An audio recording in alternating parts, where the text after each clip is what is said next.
poema antiguo, un poema sobre el sentido de la escritura. Cuando yo era joven y estaba en la universidad, en las clases de literatura nos hacían estudiar una famosa polémica que hubo en los años 70 sobre si la poesía era más comunicación o más conocimiento, y había defensores de lo uno y de lo otro. Yo creo que la poesía es conocimiento, es comunicación y es un millón de cosas más, ¿no? Y entre ellas yo creo que es descubrimiento, es lo que uno va descubriendo a medida que escribe. Y bueno, yo creo que este poema intenta reflejar esa idea, ¿no? De la literatura, la poesía como un descubrimiento, de algo que uno tiene indicios, tiene vagas suposiciones y hasta que no se fija en el texto no queda expresado. Si sé lo que escribir, jamás escribo. Si sé lo que escribir, jamás escribo. Si escribo es por saber lo que sabré. Aquello que aparece al descubierto mientras uno lo escribe y se desnuda solo para nosotros y no aparece más en lo desnudo. Si sé lo que decir, no digo nada. Igual que nada pienso, si sé lo que pensar. Si digo es por asombro de a dónde me conduce estar diciéndome. Si sé lo que sentir, ¿para qué amarte? Cuando lo tuyo propio es la sorpresa de permitirme amarte en este tránsito. Si supiera escribir, no escribiría. ¿Para qué ser escriba de alguien mío que impone que yo viva a su dictado? Si escribo es por probarle a mi ignorante el ánimo interior de su ignorancia, la fuerza capital que hay en la búsqueda. Nunca saber y siempre estar diciendo, nunca escribir y estar siempre intentándolo. Todo es incertidumbre y suspensivo. Fantástico, fantástico. Bueno, pues buenas tardes. Estamos en la Biblioteca Municipal de Alfafar. Yo soy José Cubells, presidente de la Asociación Cultural Multidisciplinar Enclave de Blog. Está la biblioteca recién restaurada, está a puntito de cumplir un siglo. Fue sede del Centro Agrícola, posteriormente sede nacional española del Sindicato Arrocero y actualmente ha sido declarada BIC, Bien de Interés Cultural.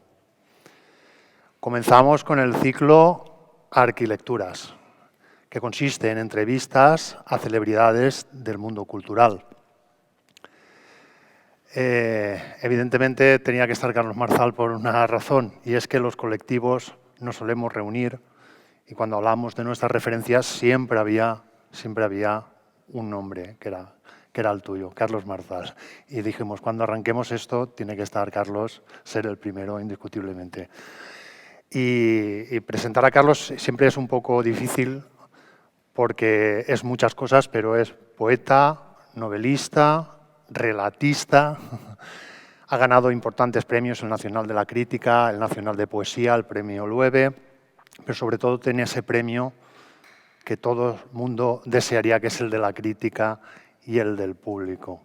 También eres docente, conferenciante y dominas esas dos disciplinas que yo admiro muchísimo y muy difíciles, que son el aforismo y el ensayo. Bueno, y tenemos con nosotros a nuestros invitados también, Paco Tarazona, bona vesprada, buenas tardes, y a Toni Olmedo, buenas tardes. Paco es médico, escritor y codirector junto a Agustí Zacarés de la revista Ucrónica, Pensamiento y Vanguardia, que es Ucrónica, Pensamiento y Vanguardia, una revista en valenciano, que está destacando pues, por su diversidad, su eclectismo y porque tiene numerosas colaboraciones nacionales e internacionales.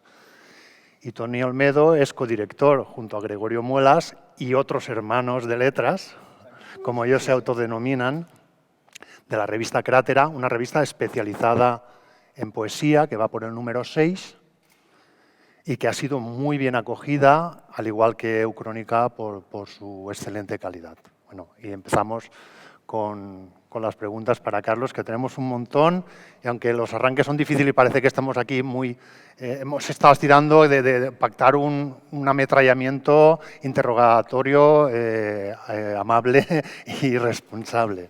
Estábamos con muchas ganas de recibirte. Yo voy a empezar con preguntas que nos han mandado nuestros socios. Es una que indudablemente he localizado enseguida, que era del cuaderno de Polizón, cuaderno del Polizón de ensayo, que era que nos dijeras qué era una criatura mueble y que dónde sueles escribir.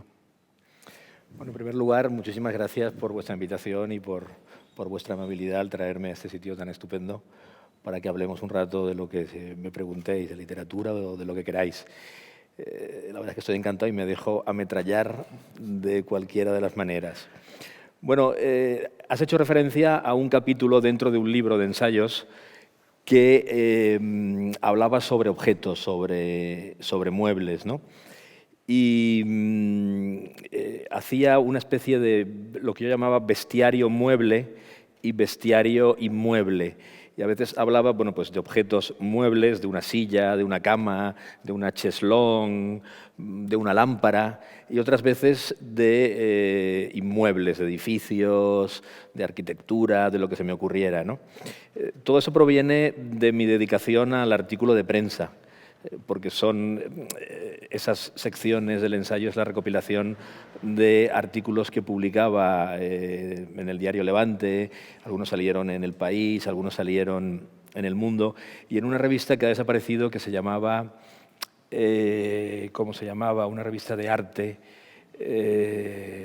cuyo nombre ahora mismo no recuerdo, una revista nacional muy bonita. Luego seguro que me vendrá. Y allí tenía una sección en donde me dejaban disparatar y me dejaban hablar de cualquier cosa, ¿no? Bien, entonces, a mí los objetos, la decoración, los muebles, el diseño es algo que me interesa mucho. Me parece que es muy interesante cómo vivimos, cómo adornamos el lugar en que vivimos, cómo nos preocupamos por ir habitando poco a poco el espacio. Y bueno, yo he procurado siempre, en las casas en las que he vivido, pues tener eso que se ha llamado una habitación propia, para poder escribir, para poder trabajar, y en donde están, bueno, pues mis fetiches, mis tótems, sin los cuales no puedo escribir. Y es donde procuro trabajar siempre, pero luego me he hecho soy un todoterreno y me he hecho a escribir en cualquier sitio. Cuando tuve hijos me di cuenta de que como no empezar a escribir en cualquier sitio y de cualquier forma, con los niños en brazos, con los niños jugando al fútbol delante de ti y gritando, no escribes. Entonces suelo escribir en un despacho con mucha luz y rodeado de libros, pero escribo también en la cocina, que me encanta, en cualquier sofá, en un tren, donde me pille. Muy bien, muy bien. Paco. A ver, ahora que has mencionado el fútbol con los niños, en Los pobres desgraciados hijos de perra, el primer relato corto, hay un gran homenaje a un gran futbolista y a un gran amigo por lo que es Sixto. Me gustaría que hablaras un poquito de esa relación, no solo admirativa hacia un gran deportista, sino también ese mantenimiento de la amistad a lo largo del tiempo, como bien reflejas en el relato. Muy bien. En primer lugar, tengo que decir que yo no soy un escritor al que le gusta el fútbol o el deporte, sino que soy un deportista amateur desde mi más tierna infancia, que ha terminado por escribir y por leer. A mí lo que de verdad me hubiera gustado es ser un gran futbolista. Y no lo digo como butad, digo porque normalmente un niño a los 8 o 9 años no quiere ser escritor, sería muy raro, ni protésico dental. Quiere ser futbolista o quiere ser jugador de básquet o quiere ser, vaya usted a saber qué, ¿no? Entonces yo, ya te digo, siempre he querido ser futbolista, soy futbolero total y bueno, jugué hasta los 20 y tantos años y cuando estaba en edad juvenil yo jugaba en el Burjasot y era muy amigo de Sixto Casabona, era un amigo mío de la infancia. Lo que pasa es que él era infinitamente mejor que yo, claro, él llegó a ser un gran futbolista profesional. Y pasábamos los fines de semana juntos. Solíamos dormir en su casa los viernes o los sábados por la noche y luego nos íbamos juntos a jugar porque él ya estaba en el Mestalla juvenil y el Mestalla jugaba en el campo de los Silos, en Burjasot. Y entonces podíamos hacer siempre ese viaje porque jugar en casa o jugar afuera, bueno, si jugaba en casa se quedaba allí, si no el autobús del Mestalla o el autobús del Burjasot salían desde el campo de los Silos, ¿no? Bueno, pues de la adolescencia, de la juventud, de esos años salvajes, de los largos veranos que pasábamos entonces, y en donde lo que más nos gustaba era jugar al fútbol y perseguir a las chicas. Con el paso del tiempo ya no podemos ni perseguir a las chicas ni jugar al fútbol, se nos retira de todo eso, pero sigue quedando, digamos, en la cabeza esa idea y esa ilusión, ¿no? Y bueno, se trataba de hacer eso, un homenaje al amigo, pero sobre todo un retrato de aquellos años, de los años 70, los años 80, de esa España en las urbanizaciones cercanas a Valencia, en La Eliana, en Náquera, todos esos sitios que eran lugares de veraneo y donde pasamos nuestra vida, ¿no? Que fue un magnífico jugador, marcaba un gol cada 2 partidos de la Quinta de Tendillo. Y fue un jugador fantástico. Sixto fue un jugador estupendo, ¿no? Un jugador que salvó alguna vez la cabeza de Di Stéfano cuando Di Stéfano era entrenador aquí. Y lo que pasa es que nunca no terminó de ser lo gran jugador que era. Bueno, yo creo que tampoco se cuidó lo que debió cuidarse.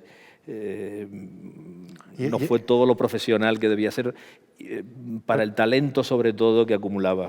Y estoy muy de acuerdo contigo en esa reflexión que haces también sobre el poco de suerte. Haces una reflexión sobre con un poco de suerte. Hay que tener un poco de suerte o un mucho de suerte para todo en la vida, ¿no? Sí. Si no, bueno, uno no hace nada. Muy bien. Tony. Bueno, buenas tardes, Carlos. Es un placer que estés hoy aquí con nosotros. Me consta que te sientes cómodo bajo la etiqueta de poeta de la experiencia. Sin embargo, en alguna entrevista te he escuchado decir que tú manejas una noción de poesía de la experiencia diferente a la que manejan los críticos. Y entonces te quería preguntar si quisieras compartirla con nosotros.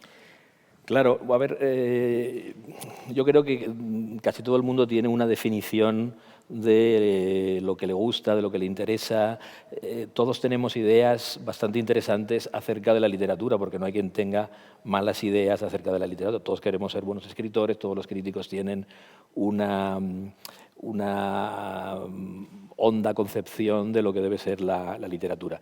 En el momento en que empezamos a etiquetar las corrientes, las escuelas, a los autores, es cuando empiezan a surgir las discusiones, las disensiones, los equívocos, ¿no?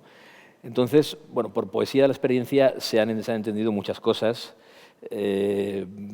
Entonces, a mí lo que me interesa es la forma en que yo entiendo la poesía de la experiencia, que me parece que es todo. Es decir, he dicho algunas veces que poesía de la experiencia me parece una redundancia. Es como decir poesía, poesía. ¿De qué trata el arte? ¿De qué trata la literatura si no es de la experiencia humana? La experiencia del lenguaje, la experiencia biográfica, la experiencia onírica, la experiencia psicodélica, cualquier tipo de experiencia es eso, experiencia. Y la literatura lo que hace es reflejar ese universo, ¿no? Entonces, si por poesía de la experiencia se entiende esa poesía que quiere abarcar todas las experiencias privadas del individuo, pues me parece una etiqueta interesante. Por supuesto, estoy de acuerdo, sí. Bueno, era una pregunta, es una afirmación tuya del cuaderno del Polizón que se le ha puesto pregunta. ¿Por qué dispensas una fe casi absoluta a la divagación como forma de vida? Bueno, a mí me gustan mucho los escritores sin género. Los escritores también, los escritores con género, pero me gusta mucho ese tipo de escritor sin un tema concreto, sin un género en el que encasillarlo.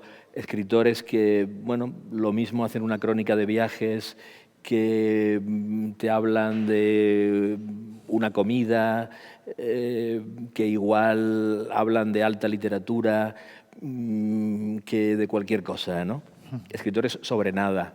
Escritores pues, como puede ser, no sé, Josep Pla, por ejemplo, que es uno de los grandes escritores sin género de la literatura europea, o los libros de Umbral, que ha sido para mí también un escritor muy importante, muy interesante. Los diaristas, bueno, en cuyo género cabe todo, cabe la lectura que se ha hecho, cabe una reflexión profunda sobre la existencia, un viaje, cualquier cosa, ¿no?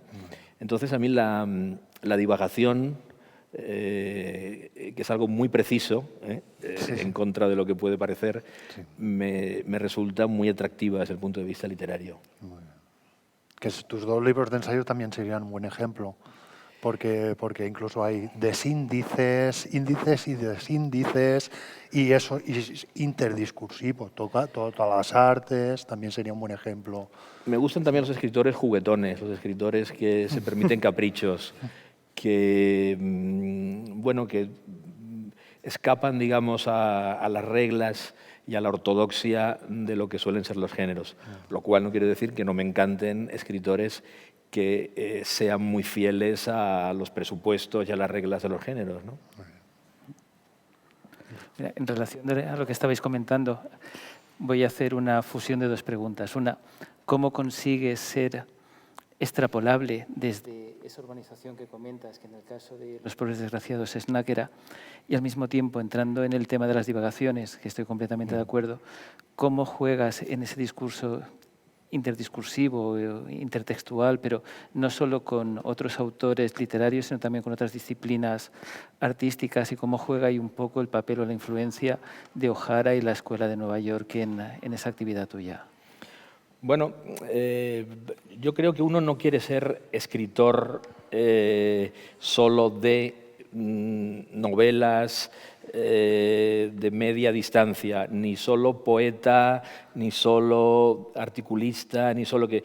Yo creo que nadie se plantea cuando empieza a escribir ser un tipo concreto de escritor. Lo que quiere es escribir cualquier cosa. Y luego ya es, bueno, pues la vida, nuestras capacidades o incapacidades, sobre todo, las que nos van dirigiendo, las que nos van limitando.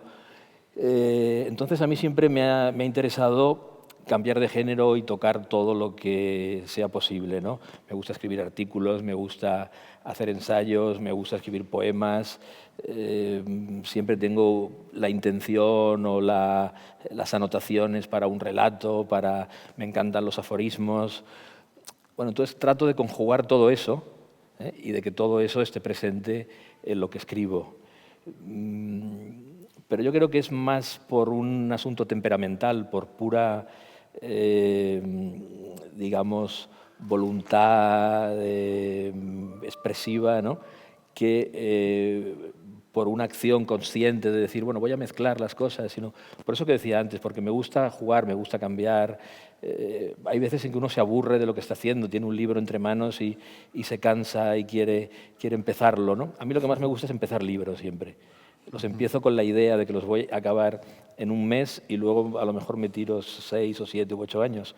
Pero mi intención al principio siempre es terminarlo rápido. Pues yo creo que tienes un talento innato para una polivalencia envidiable, porque hay gente que se atasca se escribe novelas, se atasca en la novela, pero no es capaz de empezar un poemario o empezar un libro de aforismos. Sin embargo, tú lo haces y con la misma rotundidad y la misma exquisitez en todos los géneros.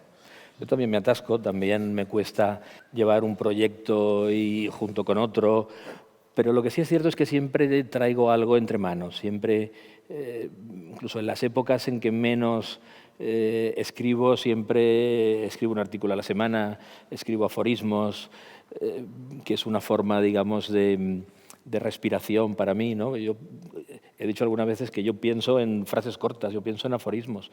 Luego, si tengo que hacer algo, lo que hago es estirarlo, extenderlo,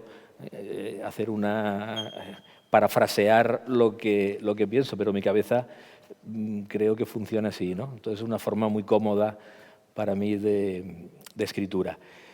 Y ya te digo, es más que un propósito consciente, más que un proyecto literario, es una forma natural de mi carácter. Si me permites, te leo unas líneas que figuran en la biblioteca virtual Miguel de Cervantes. Ajá. Y te hago la pregunta al final. Dicen, los primeros títulos de Carlos Marzal dieron cuenta de un sujeto desenfadado y hedonista, una temática urbana y una actitud desesperanzada, aunque sin gesticulaciones patéticas. Poco a poco, el desdibujamiento de aquella máscara inicial cedió ante una poesía de un pesimismo lapidario y una densidad perpleja, que fue abriéndose hacia la entonación pletórica de un yo calcinado en la visión de un mundo en llamas. Y ahora viene la pregunta. ¿Estás de acuerdo con esta síntesis de tu poesía? Bueno, sí que es cierto que mis primeros libros son, digamos, de personajes, son por influencia de poetas modernistas que siempre me han interesado mucho, como Manuel Machado, como los modernistas menores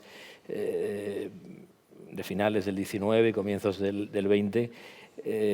Bueno, algunos autores de mi generación y yo mismo impostamos un poco el personaje festivo, hedonista, noctámbulo, que tenía también que ver con la edad que teníamos, éramos jóvenes, éramos noctámbulos, hacíamos todas esas cosas.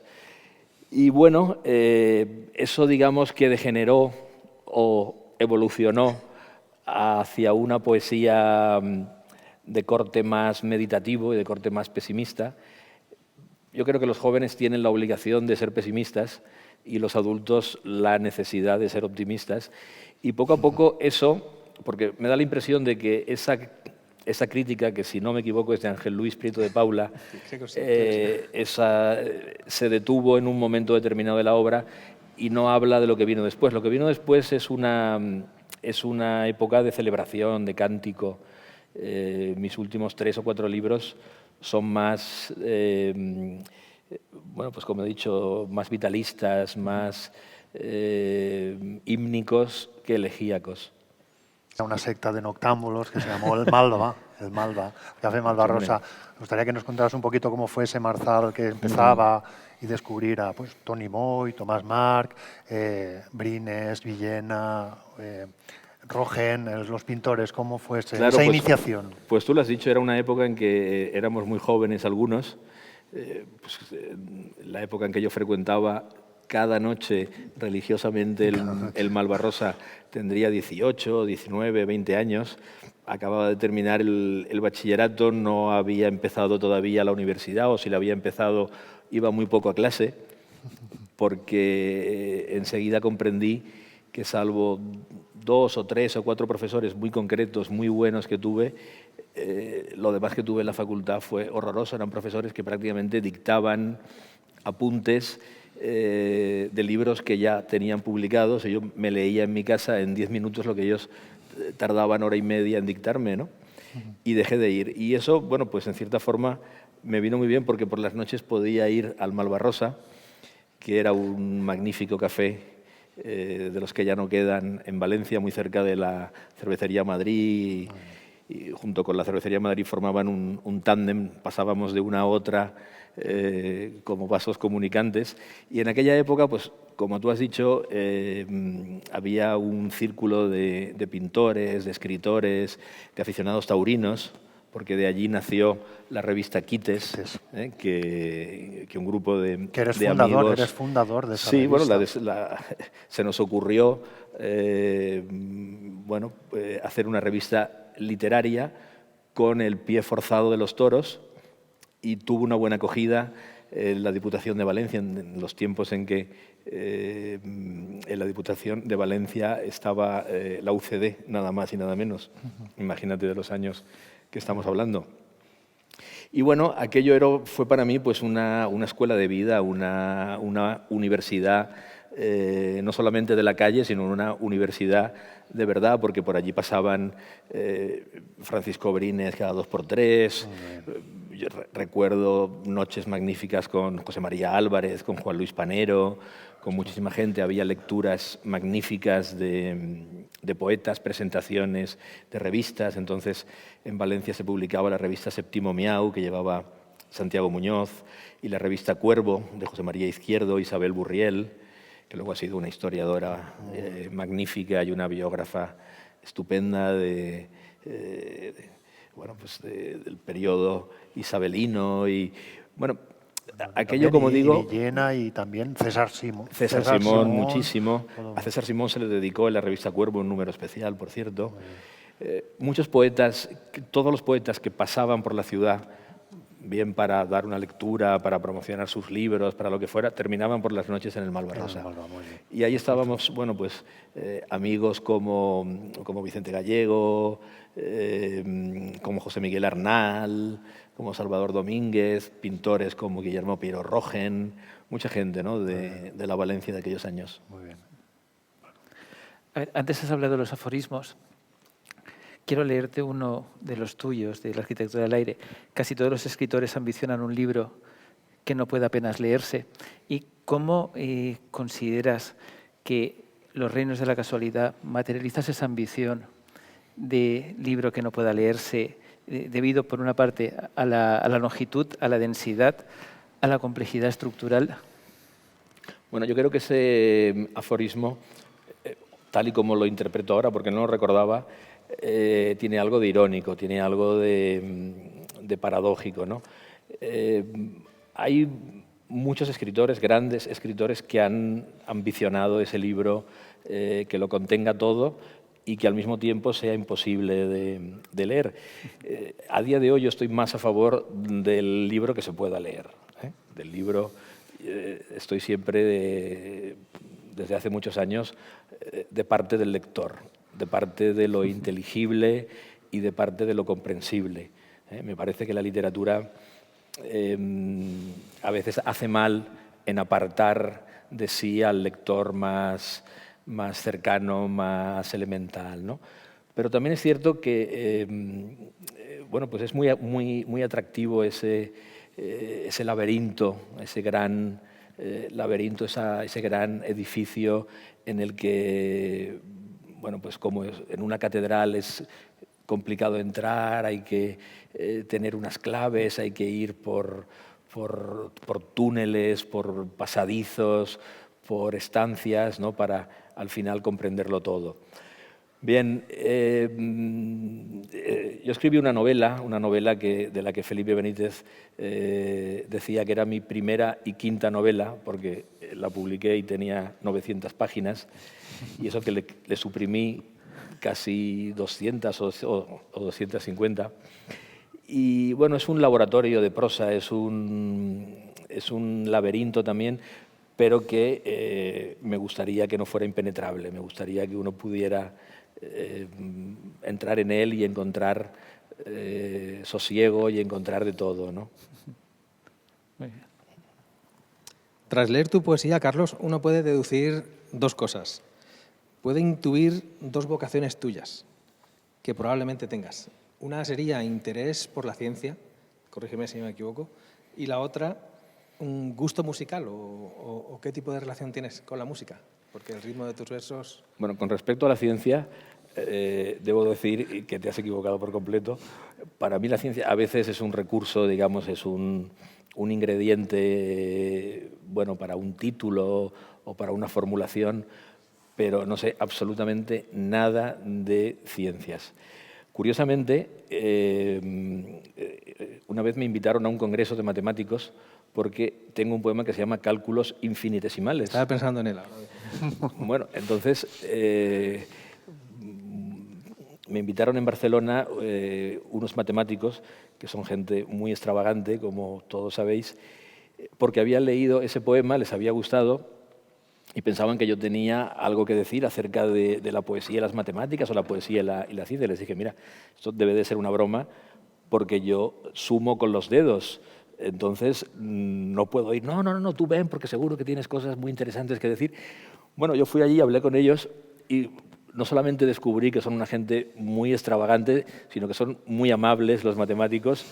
Me acogieron, me cuidaron, me permitieron decir mis disparates. Y luego nos fuimos todos juntos a cenar y a tomar copas. Pero no sé ni una sola palabra de ciencias. Pues leyendo Metales Pesados se intuyen muchas lecturas en los poemas, lecturas científicas sobre el universo, la luz, la astrofísica. Lo que soy, digamos, un lector aficionado a bueno, la llamada divulgación científica, ¿no? la divulgación científica, bueno, pues antropológica o cosmológica. He leído cosas de esas, ¿no? Claro, son muy interesantes, muy atractivas para formular o para intentar formular un poema, ¿no? También lo que he comprobado es que los matemáticos, verdaderos matemáticos, cuando se meten a poetas, suelen complicar las cosas tanto que terminan siendo buenos matemáticos, pero poetas muy flojos.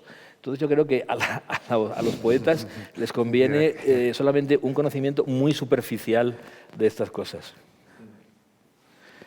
Aunque rompamos un poco el orden y siguiendo con la ciencia, en Los pobres desgraciados hijos de perra narras tu experiencia con la afección biliar en tu estancia italiana, la cual aprovechas para hacer una fotografía social del ambiente del momento.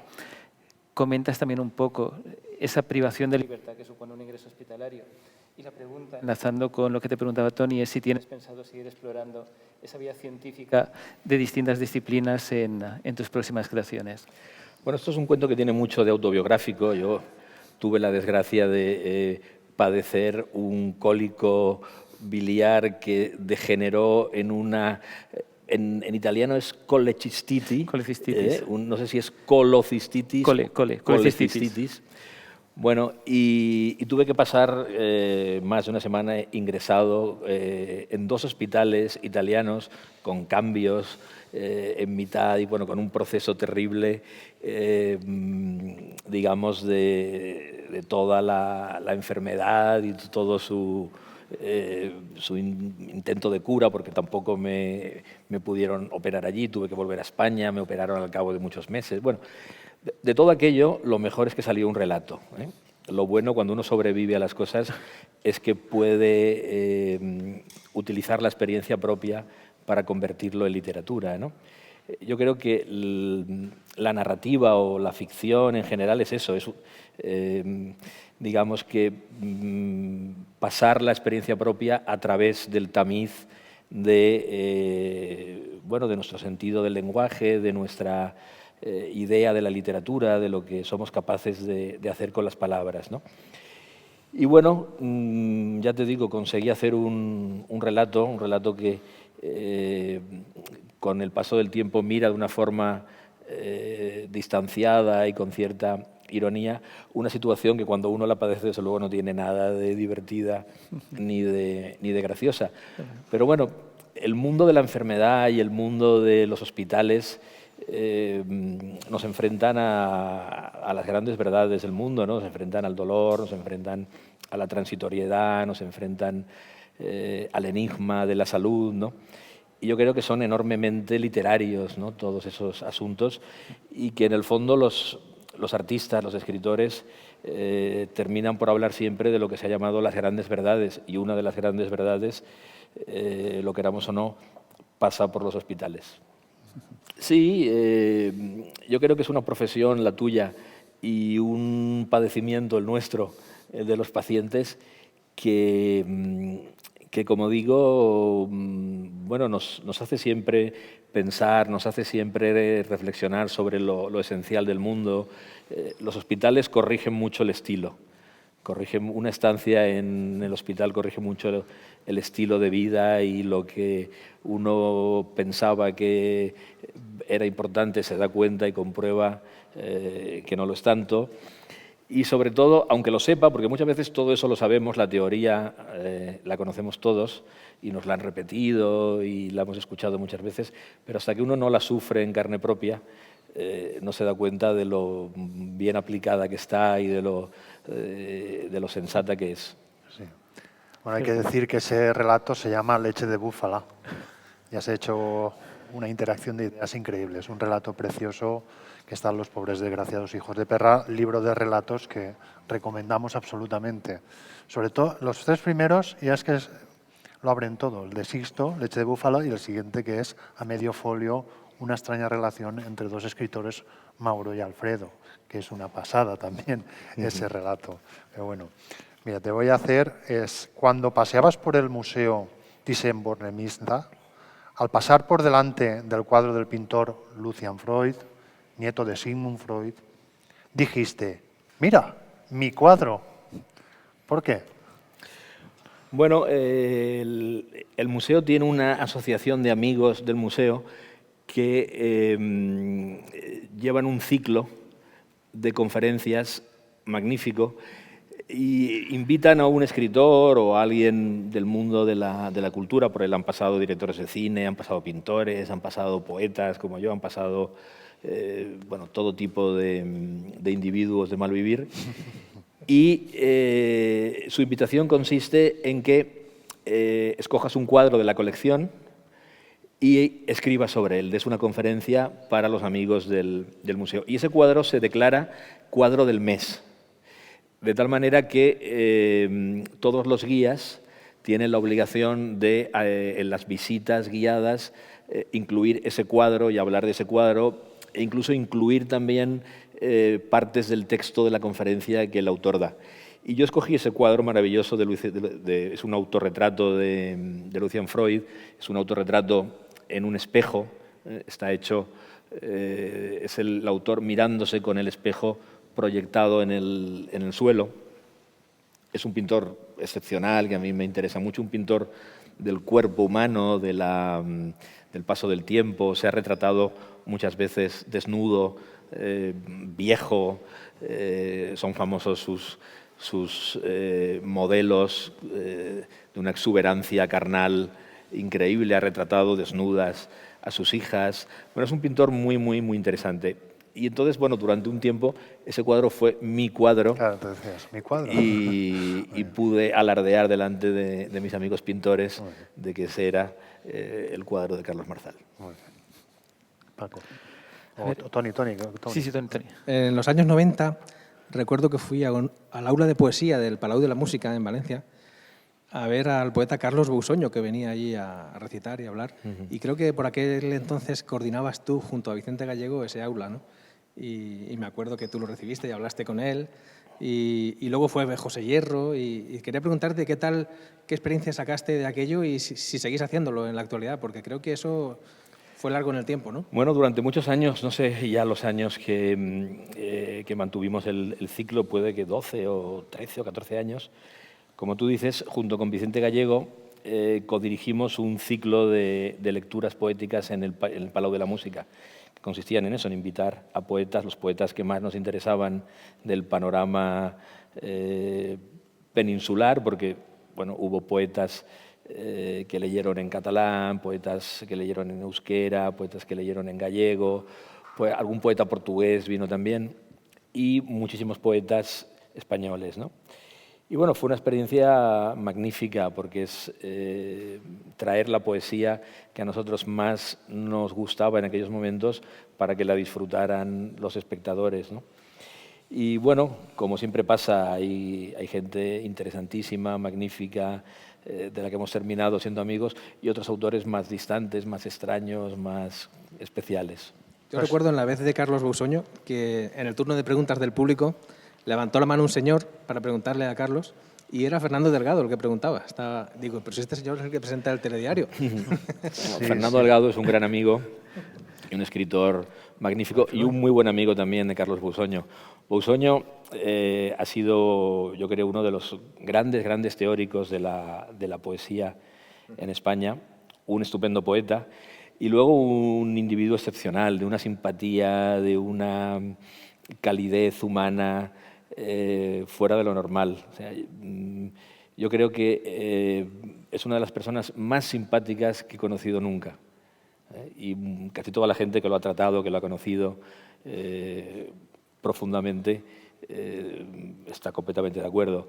Ha sido muy amigo durante muchísimos años de Francisco Brines. Durante años y años, Paco Brines y Carlos Bousoño, junto con Fernando Delgado, con Luis Antonio de Villena, con otros poetas, cenaban todas las noches en la cafetería Río Frío de la calle Génova en Madrid y luego salían a tomar copas y a matar la noche. Qué maravilla. Recuerdo muy bien esas aulas, qué lástima que nos han hecho, porque yo recuerdo la que fui a Jaime Siles y hiciste debutar a tu amigo y pintor José Saborit, que recitó unos poemas, no se creía nadie que era un debutante.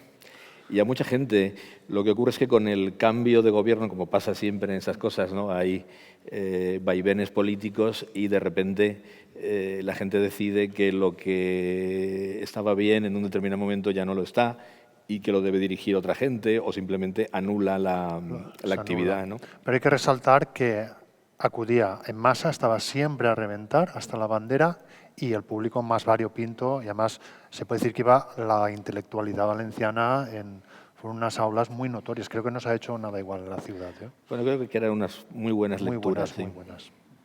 Ahí destacaría también tu faceta junto con Vicente Gallego de dinamizador cultural, que ha sido unas aulas que las lleva muchísima gente en el recuerdo. Esperemos que se vuelvan a repetir. Lo lanzamos, ya que estamos aquí, eso tiene que repetirse. Ojalá. Ese tipo de actividades son como hacer una antología. En realidad aquello era una labor de antólogos de la poesía viva que en ese momento se estaba haciendo en España, de todas las generaciones, porque bueno, por esa aula del Palau pasaron desde los mayores de la primera generación de posguerra, Bousoño es un ejemplo de eso, hasta los poetas más jóvenes, ¿no? De los años 90, gente que ahora tiene, bueno, pues 20 y tantos, 30 años. Que me vas a permitir que es otra especialidad tuya, que no está muy catalogada, pero es las antologías de poetas, de pintores, de tauromaquia. ¿Tienes de todo?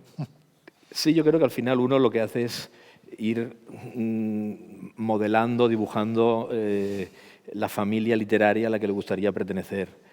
Y a veces, bueno, si tiene la posibilidad de escoger los poetas que más le gustan, los escritores taurinos que más le interesan, la poesía taurina que se ha hecho después de la generación del 27, como terminé por antologar en una antología que se llama La geometría y el ensueño, en donde lo que hice fue, bueno, pues recopilar la poesía taurina que a mí me parece mejor después de esa gran generación que es la generación del 27, que es el siglo de oro de la poesía taurina. Me gustaría que hablemos un poco de felicidad e infelicidad, es decir, posiblemente tanto en el reino de la casualidad como en la arquitectura del aire se habla de la felicidad como una vocación personal y al mismo tiempo en el relato que estaba comentando antes José de los dos escritores que se contrastan en medio folio.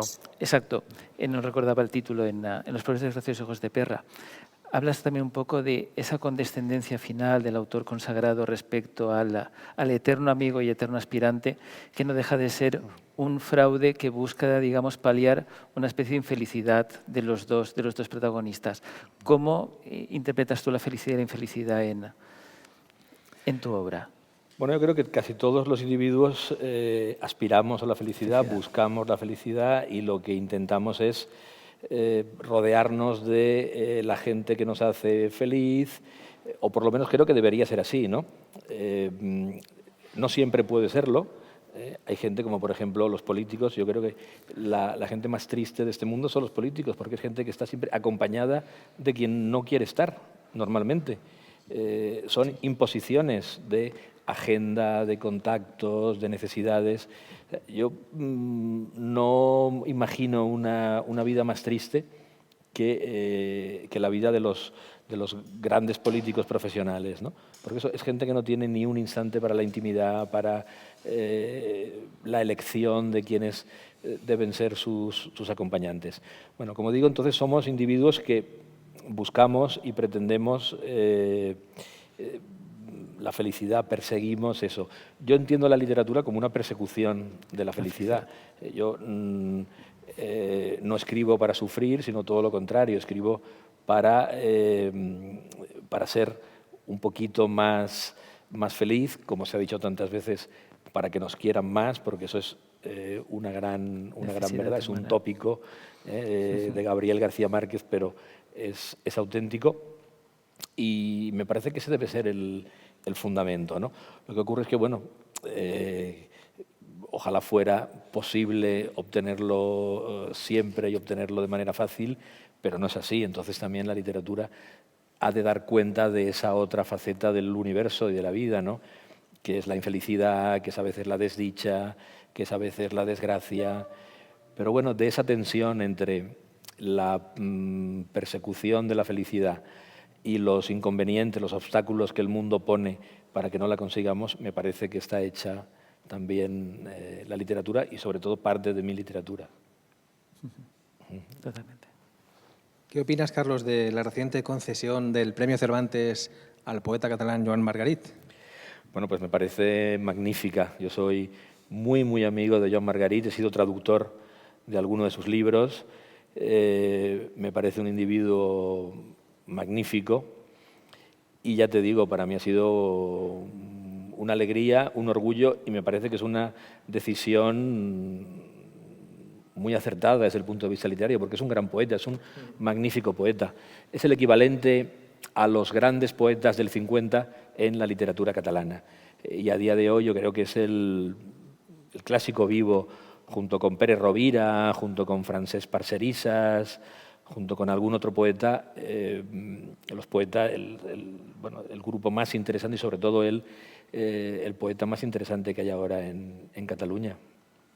Dice Ricardo Belveser, el poeta valenciano, que los poetas de ahora debemos tender hacia la emoción. O sea, que hay que llevar la poesía hacia la emoción y hacia la poesía verdad. Bueno, los poetas de hoy, los poetas de siempre. Es decir, la poesía, si no nos emociona, si no nos conmociona, si no nos sacude, no sirve para nada. Es decir, la poesía como un ejercicio retórico, como una pirueta verbal, en principio a mí me interesa menos, ¿no? A mí me interesan los asuntos del corazón, la poesía cordial, en el sentido etimológico. Yo creo que lo fundamental al final es hablar de la aventura humana, hablar de lo que a los hombres nos pasa en el mundo, de lo que nos interesa, de lo que nos hace sufrir, de lo que nos hace reír, de lo que nos proporciona placer. Bueno, y todo eso al final nos emociona. De acuerdo, completamente de acuerdo. Muy bien. Pues para quien no te haya leído, aunque es una pregunta para todos, porque siempre es difícil recomendar un libro propio, porque no sabes dónde situar, pero también es para Paco y para Toni. Si tuvierais que recomendarle a alguien para que se iniciara en Carlos Marzal, a alguien que no le conoce, ¿qué libro recomendarías? Yo recomendaría La arquitectura del aire, que es un libro de aforismos. ¿Qué libro recomendarías tú? Pero sí en mis ocurrencias, sí en las cosas que me pasan por la cabeza, en algunas ideas que me obsesionan, en algunos temas a los que siempre regreso, ¿no? Y formulado pues, en aforismos, en breves frases que intentan contener una experiencia. Yo el aforismo lo entiendo no como la condensación de una idea original, porque yo no tengo ideas originales, casi nadie tiene ideas originales, solamente los grandes pensadores, los grandes filósofos tienen algunas veces revelaciones, ideas verdaderamente importantes, originales, sino la formulación original de pensamientos que son comunes a todos. Yo creo que lo importante del aforismo es la forma, es cómo está expresada esa idea que, por otro lado, muchísimas veces es una idea de andar por casa que nuestras abuelas nos han comentado siempre. O sea, cuando Juan Gil Albert dice hay que estar ilusionado sin ser un iluso. Bueno, eso es algo que todos sabemos, eso es algo que se puede parafrasear y que todo el mundo puede estar de acuerdo. Lo importante es la formulación. La formulación que a veces es una paradoja, que a veces es una contradicción, que a veces tiene la chispa de una repetición, de una palabra que hemos traído, no se sabe muy bien de dónde. Bien, me parece que es una buena forma de entrar. Yo voy a contar mi experiencia, pero también me gusta que digáis cuál recomendarías y por qué. Mi oficio es conductor de autobús y mi trabajo solo tengo 5 minutos cuando llego. Y estoy, no puedo leer nada, no puedo leer poesía, no puedo leer absolutamente nada y no me gusta mirar el móvil. Pero siempre me da tiempo a leer 4 aforismos bien leídos y me los voy masticando mientras hago el trayecto hacia la otra cabecera, ¿no?, de la línea. Quiero decir que creo que es un gran género para hoy en día, pero al mismo tiempo creo que, no sé si exagero, pero que creo que lo has revestido de una moralidad muy moderna, al mismo tiempo muy clásica y muy antigua, y has sabido, y por Me eso alegra mucho, me he quedado con ese libro. me alegra mucho que te guste. Oliverio Girondo escribió unos poemas para leer en el tranvía. Nunca hubiera pensado que mis aforismos iban a ser para leer, espero que en el autobús, pero cuando estés parado. No, sí, cuando esté parado. No quiero ser responsable de ningún accidente de autobús. No, ahí no. Muy bien. ¿Tú cuál recomendarías tuyo y por qué? Bueno, a mí, siempre que alguien quiera adentrarse en la narrativa, recomiendo el libro de cuentos. El libro de cuentos porque los cuentos son más llevaderos, son más cortos, se leen en un rato. La novela es una construcción muy, sobre todo esa novela, una construcción muy plúmbea en ocasiones. A mí me parece que Los pobres desgraciados hijos de perra es una buena fórmula para entrar en la narrativa. Y en poesía, bueno, yo creo que los últimos libros, Fuera de mí, Ánima mía, me veo más reflejado en esos libros. Sí. Muy bien. Paco. Yo voy directamente al porqué, porque has dicho el mismo libro que iba a decir yo. Y hay 2 motivos. Uno más emotivo, es un gran regalo que me hace un compañero del hospital y, sin embargo, amigo, que está aquí presente, el Ángel Aguilar. Él me descubre la versatilidad de un poeta a la hora de cambiar de registro y pasarse a la narrativa, que era una de las preguntas que te quería hacer. ¿Cómo es, o más que pregunta, es la admiración de cómo es posible pasar de ser un poeta que necesita concentrar mucho las palabras y los mensajes en muy poco texto, a mantener un ritmo narrativo que es muy accesible, que tú lo estás comentando, a la hora de favorecer la lectura al que quiera aproximarse a tu narrativa, y al mismo tiempo mantienes un lirismo y una agilidad? Esa es para mí la gran admiración que tengo hacia ese libro, aparte de la parte afectiva que también lo tiene. Yo creo que los cambios de registro se logran con la práctica, se logran con el oficio, con la insistencia, con la repetición. Es decir, lo queramos o no, a escribir poemas se aprende escribiendo poemas, a escribir artículos de prensa escribiéndolos y publicándolos, a escribir novelas remando, porque la novela es una tarea de remero, y de remero además con el látigo del cómitre pegándote en las espaldas. Y lo importante yo creo que es eso, la práctica, la insistencia, el dedicar nuestras fuerzas a la tarea de escribirlo, ¿no? Hay veces en que las cosas salen mejor y otras no salen. Hay veces en que uno intenta hacer una cosa y tiene que abandonar el proyecto. Pero bueno, yo creo que la sudoración es una condición indispensable para la inspiración. Totalmente de acuerdo. Bueno, pues yo lo tengo muy claro. De hecho, antes de venir aquí, tengo el libro ahí en el portafolios. Yo, a quien quiera conocer la poesía de Carlos, le recomendaría Metales Pesados, que se publicó en 2001 y fue merecedor de 2 premios de mucha importancia. Y bueno, yo creo que tenía 20 y pocos años y fue uno de los libros que me motivaron a escribir poesía de manera más seria, porque lo que yo hacía se limitaba a un rato por la noche en un cuaderno y no iba a ningún lado. Pero me enfrenté a ese libro y por muchas cosas lo recomendaría. Son más de 160 páginas de una densidad brutal, de una apertura de ideas, de una profundidad que, vamos, que yo descubrí un gran poeta, un gran pensador y un gran artista dentro de ese libro. Y desde entonces te admiro y te sigo y me sigo maravillando. La verdad que la polivalencia tuya... Pues te lo agradezco mucho. Por una parte, lo que nos ocurre, creo, a los escritores de poemas con los libros es que más que tener libros favoritos, tenemos poemas preferidos.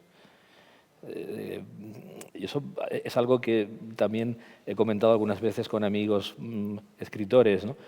Uno nunca termina de estar contento del conjunto porque pasa el tiempo y, bueno, cuando leo ahora hay hay poemas que no me interesan o que escribiría de otra manera, o poemas con los que no estoy de acuerdo con el punto de vista que refleja ese poema, y otros con los que sí, ¿no? Y esos son los poemas que normalmente leemos cuando leemos en público. Uno termina por hacerse una antología de los poemas que más le gustan y son los que siempre, salvo que alguien te pida que leas un poema en concreto, son los que leemos en público. Yo recuerdo que leíste un poema de ese libro, titulado Rojo, el poema. Rojo, sí. Lo leíste en un recital que diste junto a Francisco Brine, José Saborit, en el IBAM, en una plataforma elevadora, que es una cosa poco vista. Se subieron Sí, todos bueno, a una plataforma Que elevadora. está dedicado a Brines, ¿no? Sí, si sí, no sí. recuerdo Sí, mal, está dedicado a a él, sí. Brines, ¿verdad? Está Rojo dedicado a él, a sí. Brines. Sí. Sí, sí. Bueno, yo no sé por qué los directores escénicos, la gente del teatro, terminan por intentar que los poetas leamos poemas en lugares y de formas insospechadas. Sí. Es decir, siempre, Una siempre que la obsesión, gente sí. del teatro interviene, Performance, te claro, lo piden. hace Se va. cosas extrañísimas. Yo he leído en los sitios más increíbles, he leído en mercados, pero mercados en pleno funcionamiento, ¿no? Teniendo que parar a la gente. Yo estaba un poco avergonzado a la gente que iba por allí comprando lechugas y tomates y pimientos y cosas de esas. He leído en un autobús, un autobús antiquísimo, por las calles de París. En Parma me hicieron leer desde una torre. Y en el IBAM de Valencia nos subieron en una grúa Fenwich de esas a 4 metros de altura y tuvimos que leer desde allá arriba. Yo lo tuve mejor porque a mi amigo José Saborit lo subieron a una escalera alta, Sí, sí, es verdad. y desde la escalera tuvo que leer corriendo peligro su vida, ¿no? Pero meter a Francisco Brines en esa plataforma lleva un riesgo, ¿eh? Sí, sí. Es decir, de todas formas, yo creo que la cosa es más sencilla que la poesía.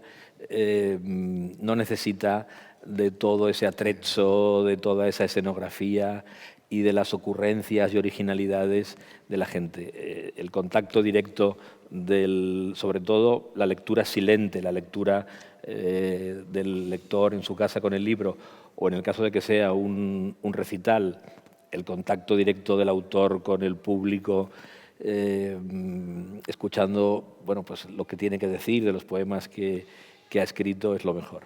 Pues mira, quería hacerte la pregunta, aprovechando que hemos nombrado a Francisco Brines, y ese poema que era Rojo está dedicado a Francisco Brines, podremos ver en YouTube, en el Poefest, se le hizo en Oliva, en su pueblo natal, un homenaje, y subiste tú a leerle, a dedicarle Felices los felices.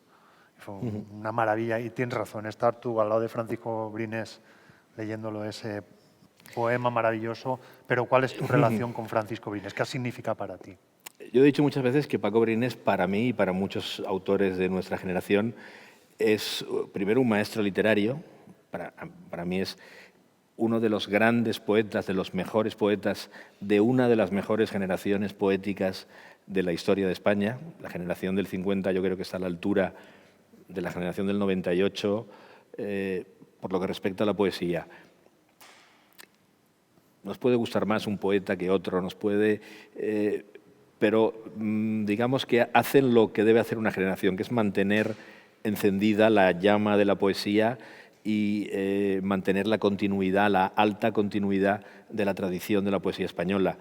Está a la altura del 27, incluso para mí por encima de la generación del 27, y como digo, está repleta de poetas magníficos, como Ángel González, como José Agustín Goytisolo, como Valente, como Claudio Rodríguez, que me parece uno de los grandes poetas españoles de todos los tiempos, y de Francisco Brines, que también me parece uno de los grandes poetas españoles de todos los tiempos.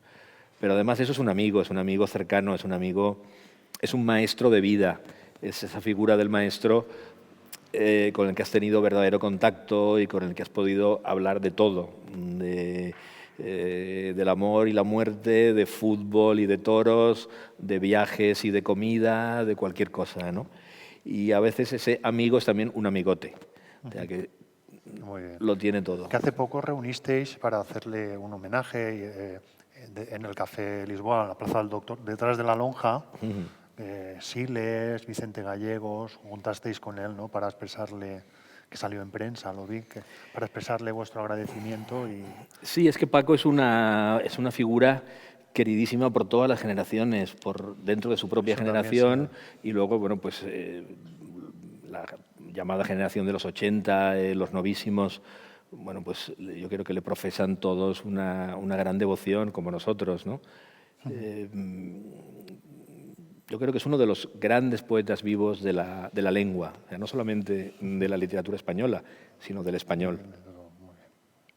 ¿Qué libro escogemos cada uno? Posiblemente Miquel Ángel Lledó, uno de los colaboradores de la revista O Crónica, elegiría Los reinos de la casualidad. Una de las cosas que anota es que la reseña que te hicieron en el Cultural de la novela acaba con la frase: el verdadero amante de la literatura debe leer para su beneficio y deleite Los reinos de la casualidad. La pregunta es, ¿te esperabas ese éxito de crítica? Y la segunda pregunta, enlazando con la misma, ¿es posible en un futuro que escribas algo que tenga más expansión, como más posibilidad comercial? A ver, yo no me esperaba nada, nunca me espero nada, porque cuando uno empieza a escribir un libro, primero tiene que terminarlo, ser capaz de terminarlo, y no siempre tiene la certeza de que lo va a hacer. Una vez lo has terminado, no estás seguro de si va a gustar a los amigos, lectores cercanos a quienes les enseñas el texto. Si pasa ese primer filtro, no sabes ni puedes esperar que lo publiquen. Si lo publican, que lo lea la gente y que tenga buenas críticas.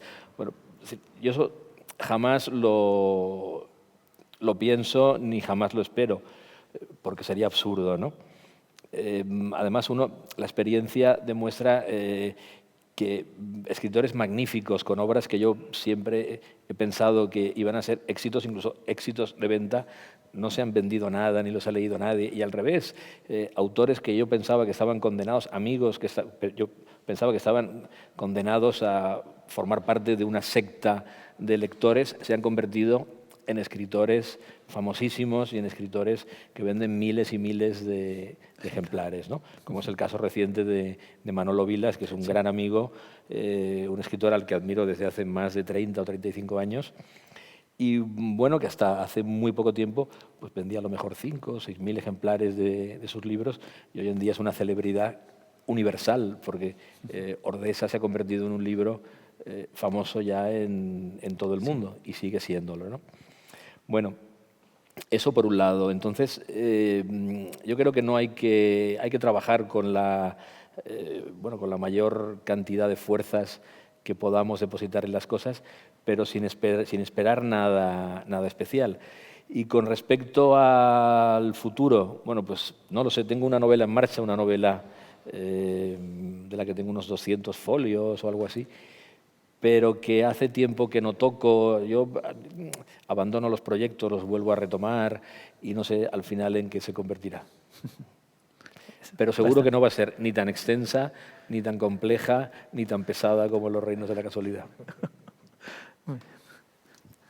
Mi pregunta es, ¿qué cambiarías en ti como poeta, Carlos? ¿O qué te reprocharías, si fuera el caso? Bueno, cambiar... no sé qué cambiaría, lo que me gustaría es ser mucho mejor poeta. Yo creo que todos queremos ser el mejor poeta de la historia de la literatura, y creo que se debe escribir con esa ambición.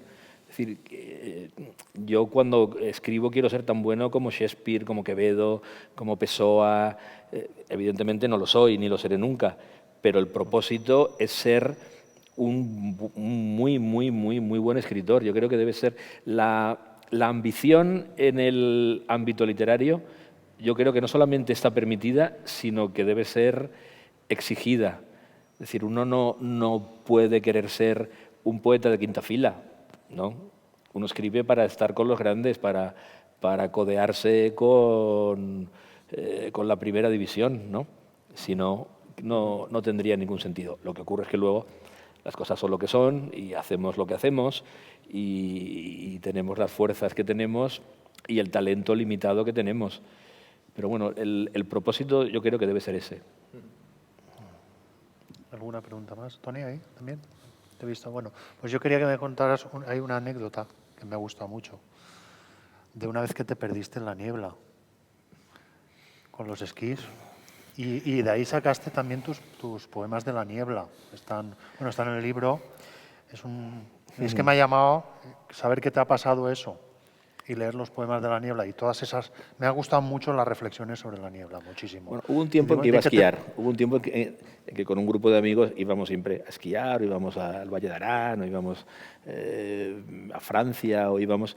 Y cualquiera que haya esquiado pues sabe que a veces, bueno, como somos muy imprudentes, esquiamos en condiciones que no son las mejores y uno quiere aprovechar los días y si va una semana no consiente quedarse un día en el hotel, ¿no? Entonces algunas veces pues, hemos esquiado con niebla y en la niebla cualquiera que haya esquiado sabe bueno, pues que es una experiencia terrible porque uno desaparece todo, desaparece la pista, desaparecen las referencias de la pista, uno se marea, vomita, a veces se cae al suelo, se cae. La experiencia de estar de pie en mitad de la niebla, parado en una ladera de los Alpes y de repente ver cómo tú caes como si fueras un soldado abatido, es una experiencia al menos inquietante, ¿no? Y bueno, pues como yo procuro de casi todas las experiencias extraer algo, triturar algo para que acabe siendo, si no literatura, bueno, algo que genere alguna historia alrededor de la literatura, pues también de la niebla y también del esquí he sacado cosas. Son aforismos de la niebla que luego leeremos, Paco. A ver, volviendo a los reinos de la casualidad, hay una voluntad de juego metaliterario entre realidad y ficción. De hecho, hay un juego muy divertido en el que mezclas citas de escritores reales con la de un protagonista que es Víctor Andrés Pecnó. ¿A qué se debe esa voluntad y qué papel juega la ciudad de Valencia? Porque también tiene su particular juego de realidad y ficción con ese edificio que se pretende transformar en delfinario. Bueno, antes decía que una parte importantísima de la experiencia es la experiencia cultural. Es decir, yo soy lo que he viajado, la gente que he conocido, lo que he comido, pero sobre todo, para un escritor, lo que he leído. Sin ciertos libros, estoy seguro de que estaréis de acuerdo conmigo, no seríamos como somos, ¿no? Son experiencias muy profundas, muy hondas, que nos transforman. Conocer a determinados poetas, determinados ensayos que hemos leído, determinadas novelas, nos cambian. Bueno, entonces, a mí la idea de jugar con la literatura, la idea de hacer literatura sobre la literatura, esa metaliteratura de la que hablabas, me resulta muy atractiva. Algunos de los escritores que más me interesan son escritores, como he dicho antes, juguetones, y una de sus venas, digamos, del juego es la propia literatura. Una de las novelas que más me ha interesado nunca es Si una noche de invierno, un viajero de Italo Calvino, que es una maravilla. Es una novela en donde hay 7 novelas que terminan por unirse en un solo texto y cada una es una novela distinta, de un género distinto, género policíaco, género erótico, género de aventuras. Es una maravilla, ¿no? Bueno, pues esa idea de jugar con los géneros, de jugar con las referencias que más nos interesan, bueno, pues siempre me ha sido muy querida. Y el juego con Valencia, y al mismo tiempo enlazo con otra pregunta que quería hacerte, en este caso de Los pobres desgraciados, tu relación con la lengua vernácula, que la citas varias veces en Los pobres desgraciados. Bueno, por un lado, soy valenciano, he vivido prácticamente toda mi vida en Valencia, salvo periodos en donde he estado fuera, en Barcelona, en Madrid, pero siempre en Valencia. Además, no concibo vivir fuera de Valencia. A lo mejor, siendo joven, tenía aspiraciones a vivir en el extranjero, pero hoy en día me aterra la idea de terminar viviendo fuera de Valencia, ¿no? Y a mí me gusta también escribir sobre lo cercano, sobre lo íntimo, lo que uno tiene más a mano. que me parece de una riqueza excepcional. Entonces, bueno, mi propia ciudad, las calles que conozco, los bares, los guiños que la ciudad nos hace, me parece que son, bueno, un tema literario muy, muy interesante, muy importante. Y la otra pregunta era, perdón. Sí, sobre la mención que haces a la lengua vernácula. Sí. Bueno, yo me he criado en las dos lenguas, ¿no?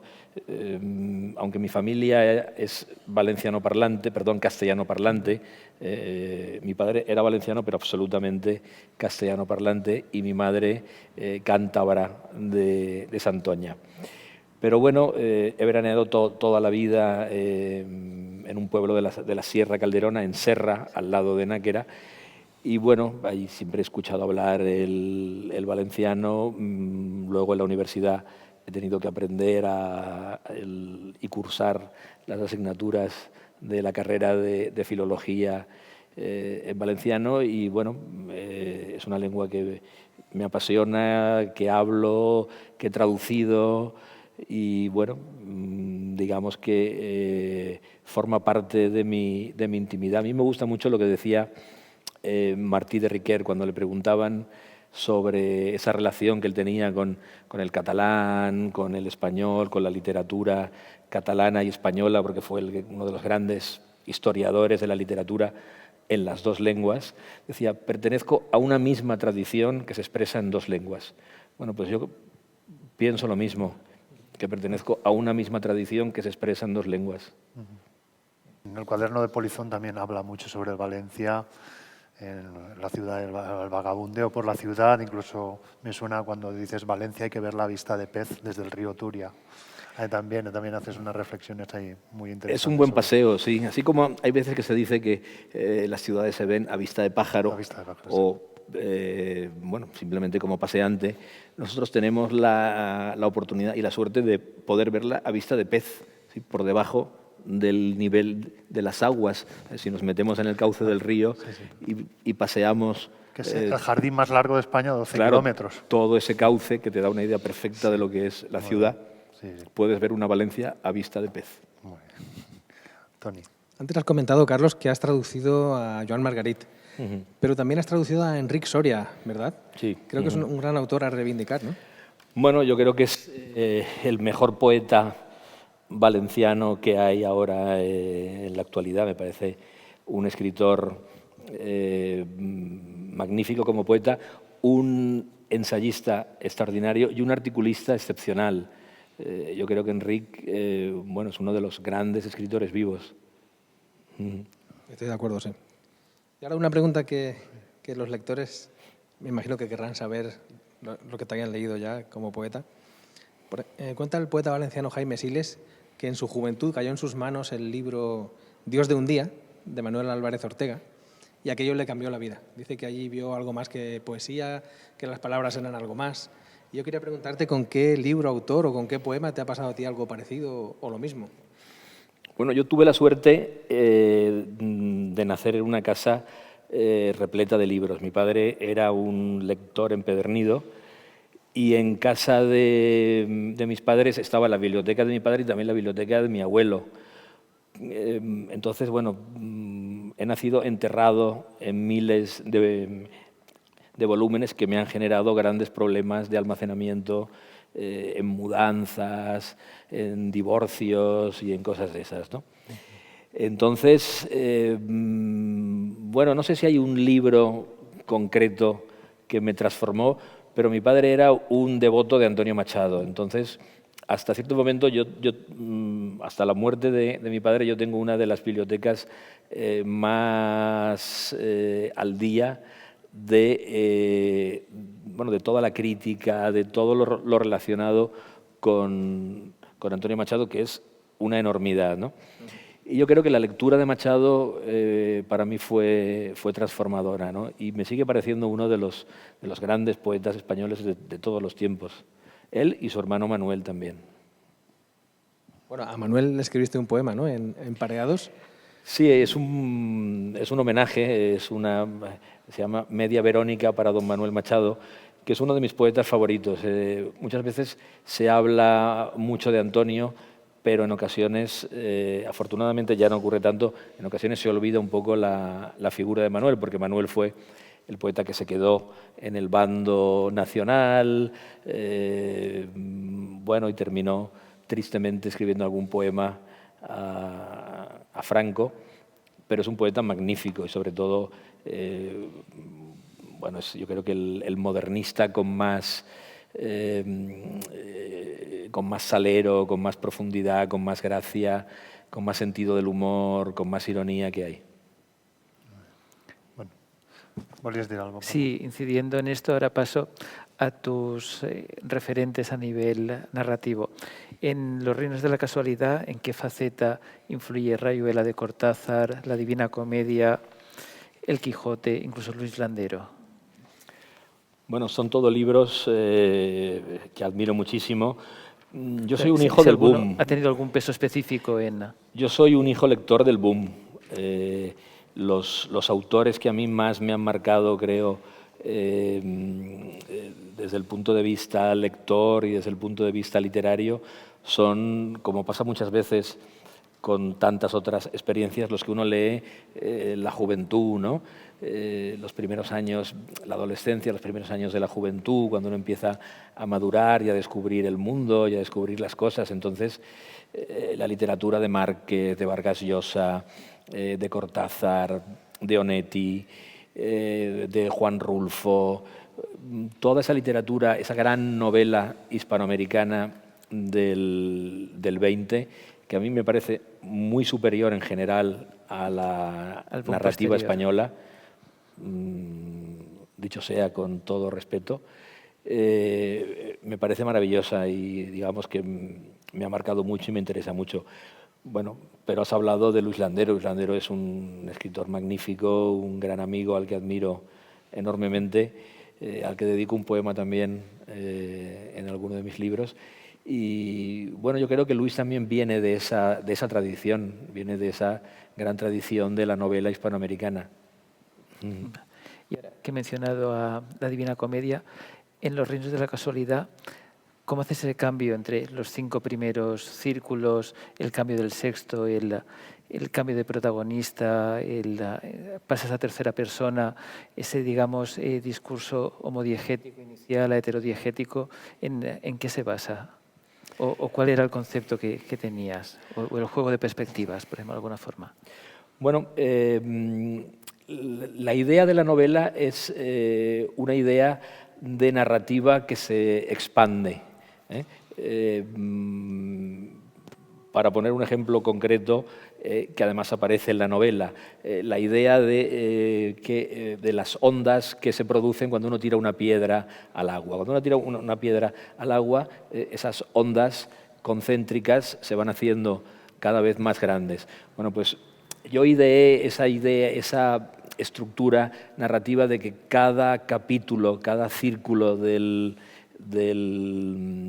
texto fuera más extenso que el anterior y que de alguna manera englobara todo lo que antes se había escrito. Bueno, no sé en qué medida se consigue, en qué medida se crea una cierta estructura difícil de mantener, pero bueno, ese fue el propósito, al mismo tiempo que un propósito muy claro de experimentar con el lenguaje, de experimentar con la misma estructura, de experimentar, como hemos dicho antes, con la metaliteratura, con la literatura hecha dentro de la literatura. Y esa era la idea fundamental, una idea, si quieres, visual, ¿no? de la narrativa, una narración que, bueno, que fuera generándose a sí misma.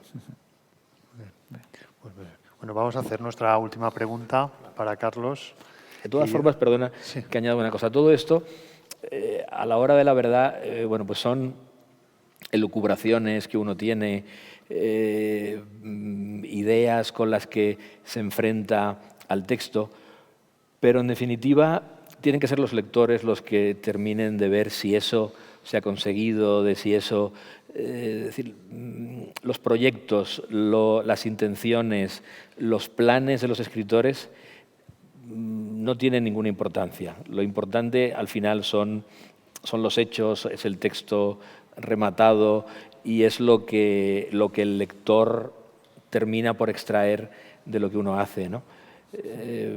A mí me resulta difícil, sobre todo pasados muchos años, porque de esta novela ya creo que han pasado pues, casi 15 años desde 14.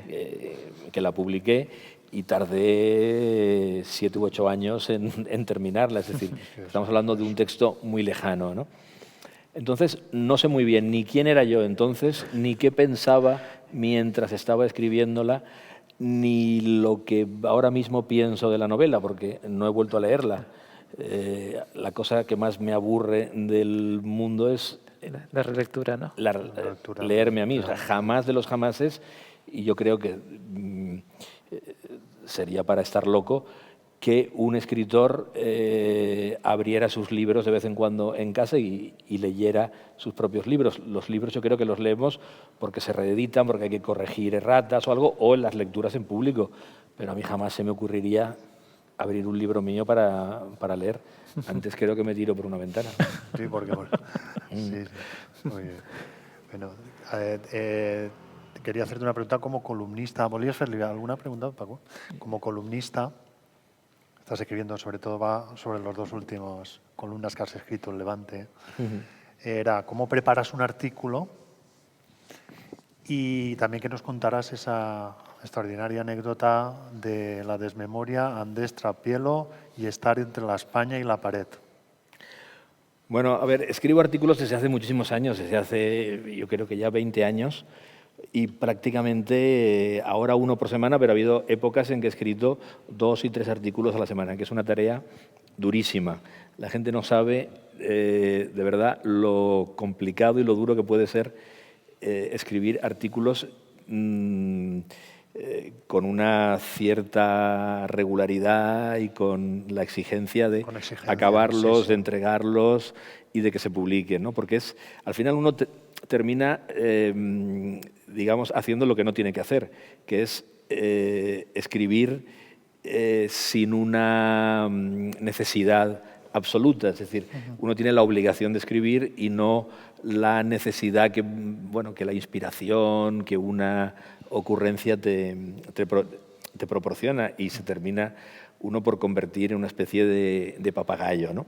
Dicho sea eso, a mí me encanta escribir artículos, me parece que bueno, es una manera interesantísima de estar en el mundo, de opinar, de divagar, de disparatar, y me parece que es también, bueno, un método para tener una cercanía con los lectores que no te permite ninguna otra actividad literaria. Uno cuando publica una novela, bueno, pues no tiene jamás una respuesta así inmediata de la gente, salvo si va a una feria del libro o una cosa, porque uno está en su casa y ya está. Pero bueno, la prensa es otra cosa, porque los vecinos leen el periódico, porque muchas veces la gente te sigue y te encuentra en la calle, tiene más acceso, digamos, al individuo que escribe los artículos, y a mí me encanta. Bueno, y como uno escribe sobre lo que tiene más cerca y lo que tiene más a mano, el otro día publiqué un artículo en el que bueno, hablaba de García Oliver, el que fue ministro de Justicia durante la República, que fue nada más y nada menos que un anarquista de la FAI, pistolero reconocido. Él dijo aquello tan célebre de nosotros los reyes de la pistola, una época en donde los anarquistas de la CNT y de la FAI iban armados y despachaban a la gente, como los pistoleros de la patronal despachaban también a la gente por las calles, ¿no? Hablaba de los reyes de la pistola, los mejores terroristas de la clase obrera, y este individuo terminó siendo ministro de Justicia en la República. Bueno, es un pájaro muy curioso. Tenía que hacer una consulta sobre este periodo, y una de las personas que más sabe de todo esto es Andrés Trapiello. Es muy amigo mío, es un escritor al que admiro muchísimo, y ha escrito un libro que me parece que ya es canónico dentro de la historiografía reciente de la España de la Guerra Civil, de la España anterior a la Guerra Civil, de la Guerra Civil y de la posterior, que se llama Las armas y las letras, un libro que ha ido ampliándose durante 25 años y que yo recomiendo a todo el mundo para que sepa lo que ocurrió en la Guerra Civil. Le hice unas consultas y después de estar hablando, de intercambiar muchos mensajes por correo electrónico, le dije, bueno, ya sabes que aquí estamos siempre entre la España y la pared. Bueno, me contestó en un correo, oye, me ha gustado muchísimo eso que acabas de decir, te lo puedo robar como cita. Y digo, pero Andrés, si es tuyo, si eso es un aforismo tuyo. Él no es un estricto aforista, pero en sus diarios, en su salón de pasos perdidos, del que se han publicado ya, pues no sé si son 14 o 15 entregas y debe tener unas 10.000 o 12.000 páginas. Como en un diario cabe de todo, también caben los aforismos y de vez en cuando él tiene pequeñas anotaciones que son aforismos. Son aforismos, sí. Bien, y no sé quién le recopiló una serie de aforismos para una antología que luego se tradujo y se publicó en Italia. Y uno de los aforismos era ese. Se le había olvidado y era del mismo. Exactamente. Lo que Somos demuestra, muy humildes o muy desmemoriados, pero bueno, a veces pasa. Yo creo que es lógico. Sería terrible que uno se acordara de todo, lo que ha escrito. Estaría loco o terminaría por volverse loco, claro. Muy bien. Pues Paco. Toni. Aforista, ensayista, cuentista, novelista, columnista, etcétera. Sin duda eres un escritor que tiene muchas cosas que decir, muy versátil y en varios registros. ¿Crees que esa polivalencia, el manejo de diferentes lenguajes, aporta algo de valor a tu poesía? Bueno, yo soy fundamentalmente un poeta, o me considero poeta, o me gustaría ser fundamentalmente, especialmente poeta, porque creo que la poesía es el género de los géneros. La poesía es el destilado de un lenguaje, de un idioma, lo máximo que se puede hacer en un idioma, al final terminan por decirlo, por escribirlo los poetas, ¿no? Y me gustaría que la poesía formara parte del resto de los géneros, es decir, que el fundamento de mis artículos, de mis aforismos, tuviera que ver con la poesía. No que fueran eso que se ha llamado novelas líricas o relatos líricos o aforismos líricos, no. Pero que hubiera un fundamento de naturaleza poética, ¿no? Que es ver las cosas bueno, pues con ojos de poeta. Y un poeta lo que hace es ver la realidad para celebrarla. Yo creo que un poeta es alguien que coloca una lupa de aumento sobre el mundo, sobre las cosas, y canta entonces lo mínimo, canta lo que normalmente la gente no suele cantar. ¿Y qué nos dirías a los lectores de tu poesía que estamos esperando 10 años para leer un nuevo poemario tuyo? Bueno, pues lo que me digo yo muchas veces, que a ver si la poesía viene pronto, viene con abundancia y puedo tener un libro dentro de algunos meses o de algunos años, ¿no? La poesía se escribe no cuando uno quiere, sino cuando quiere la misma poesía. No es una manera de ponernos estupendos, ni es una elucubración falsa, porque si fuera por lo que uno desea, yo creo que todos los escritores, bueno, desearíamos sentarnos delante de un papel o del ordenador y escribir un poema, con lo cual en 25, 30 días o 40 tendríamos un libro. Y en 3 meses lo podríamos enviar a nuestro editor para ver si nos lo publica. Pero no es así, pasan meses, pasan años y uno no tiene poemas, ¿no? Yo tengo muy pocos poemas inéditos. Para ser sinceros, tengo 2 poemas y de los cuales no sé si estoy muy contento. después de, me parece que, según hemos averiguado, después de 10 años de, digamos, sequía poética. Me produce una cierta inquietud, a pesar de los pesares. No es que me quite el sueño, porque por un lado vivo bastante contento y bastante satisfecho, y además, digamos que mato mi gusanillo de escritura con otros géneros y con otras cosas, ¿no? Pero sí que me provoca una cierta inquietud de vez en cuando el ver que no tengo poemas en los cajones. A ver si lo solucionamos pronto. Ojalá. La última pregunta. Antes has estado hablando con José de la colaboración periodística, el columnismo. En los pobres desgraciados de Perra hace referencia a la presión que recibes en un momento determinado en cuanto al episodio de la Copa de la América y digamos que se traslada al mundo de la colaboración periodística algo que como sociedad nos ocurre permanentemente, que es la obligación de posicionamiento social respecto a cualquier tema. Tú lo tratas muy bien en el libro y me gustaría que hablaras un poquito de la experiencia que tenías al respecto a la hora de redactar ese relato. Bueno, a ver, ahí es un relato de ficción. Es un relato de ficción, entonces yo creo que haríamos mal si identificáramos siempre y en todos los casos y con todas las anécdotas que suceden a un personaje de ficción y lo trasladáramos a la experiencia propia. Ese relato parte de una experiencia propia magnífica que tuve, que fue una ocurrencia del periódico El Mundo. Me enviaron como corresponsal, por así decir, a ver una regata de la Copa de la América, y me embarcaron nada más y nada menos que en el yate de Onassis, el viejo yate del gran armador, del multimillonario Onassis, de cuyo nombre ahora mismo no me acuerdo, del barco. Sí.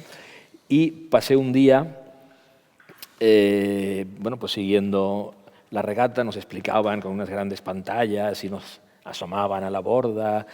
Pero lo maravilloso era, bueno, estar dentro de aquel barco en donde había estado John Wayne. John Wayne había estado disparando con 2 Colts a las langostas que había en la piscina interior del barco, que tiene en su fondo un mosaico original de Knossos.